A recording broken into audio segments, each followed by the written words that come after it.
Welcome to Malifaux University. 604. Gaining Ground Strategy, Stuff the Ballots. Before you can play Stuff the Ballots, you have to create 7 strategy markers. You can use simple 30mm bases for this, or you can make something creative, since they will also count as terrain and models will not need to stand on them. You will also need vote tokens to be placed on or near the strategy markers, but since the quantity of vote tokens on the markers can be increased, I highly recommend you use 6-sided dice. If you have a matching set that is easily identifiable as yours and a different set for your opponent, that's ideal, since it will affect scoring.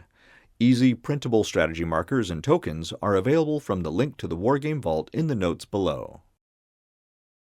You set up Stuff the Ballots after deployment zones are chosen, but before models are deployed. 2 of the strategy markers go on the center line, touching the table edges, and 1 goes on the center point.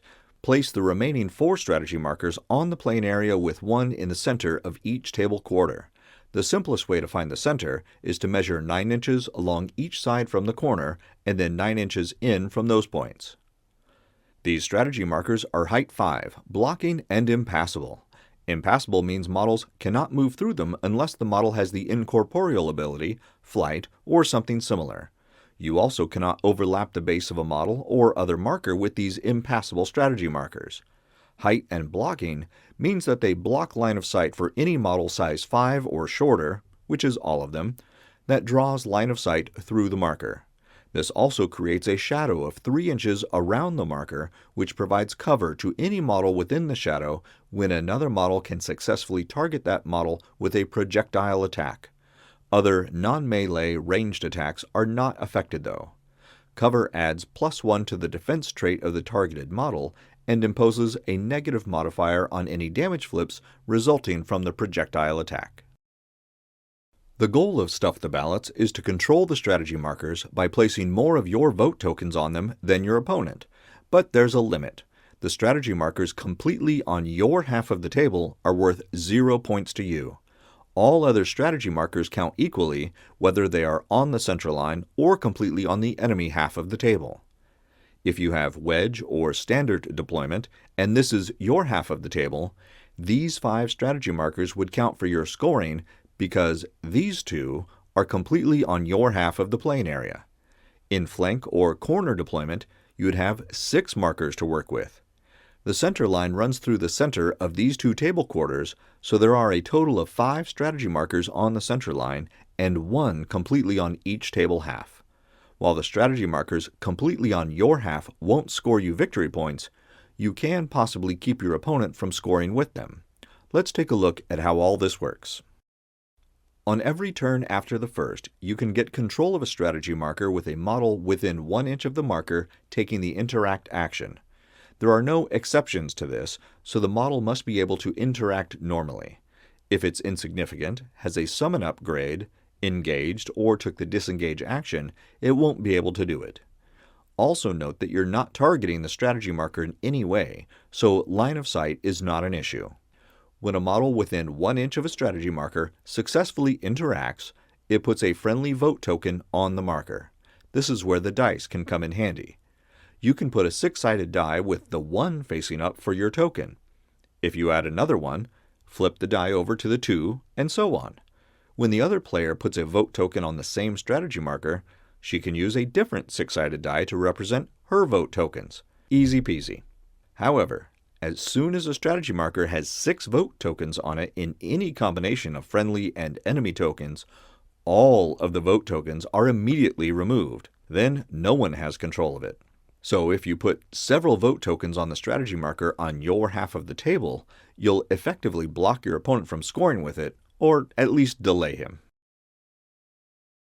I'll take a brief moment now to thank all those who were patrons at the time this video was made, especially Sergey, Keith, Alan, Jeremy, Tom, and Travis, and many more at the free student tier.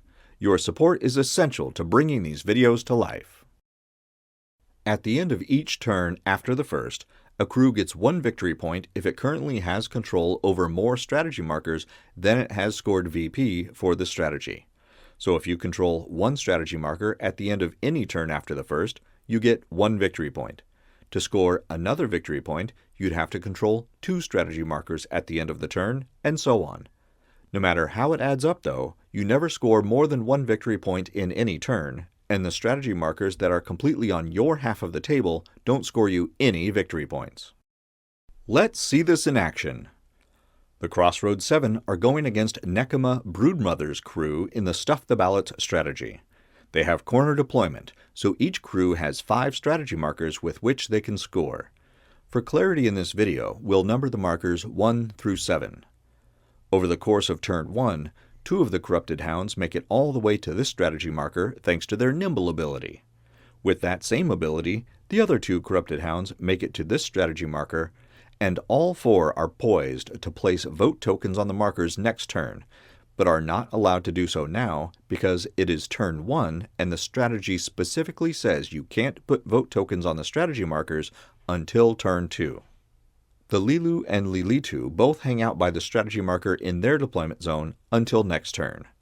The rest of the Nephilim models spread out across the board because there's more to the game than just the strategy.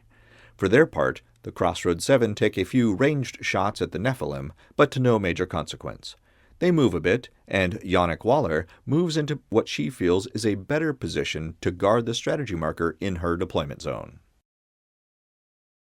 In turn 2, the Lilu and Lilitu both interact with the strategy marker in their deployment zone, Lilu putting 2 vote tokens on it, and Lilitu putting 1 on, and then concentrating for focus.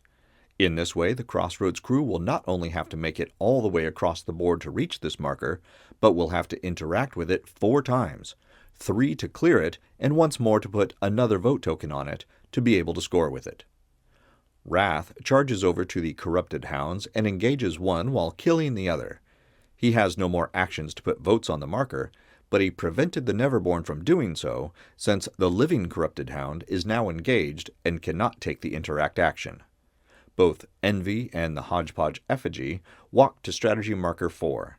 Envy interacts to put a vote token on it for the Crossroads crew, but the other Corrupted Hound interacts with it before the Effigy can engage it.